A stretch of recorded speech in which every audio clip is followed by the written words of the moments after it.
So ako si John Bert Tabuco sa Kasulads na dito na sa Tabunan, Panglima, Sugala. So akong share karon nga panahon sa about of prayer.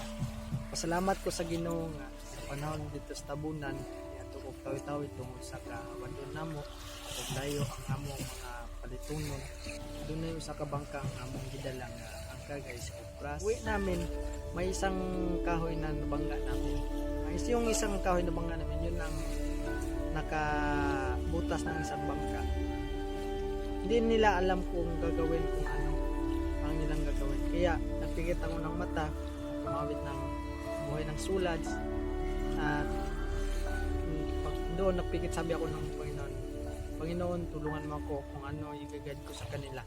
Kasi hindi nila alam, kasi nagpapanik na sila.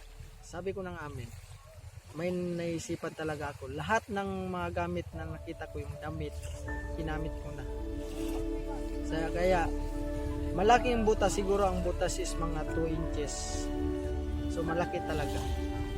At yung tubig bumubuhos, palagi nang pumunta doon sa makina. Sabi ko, kuya, pandarin mo yung makina, tapos kami yung magkukuha ng tubig. Dahil sa prayer ko na natulungan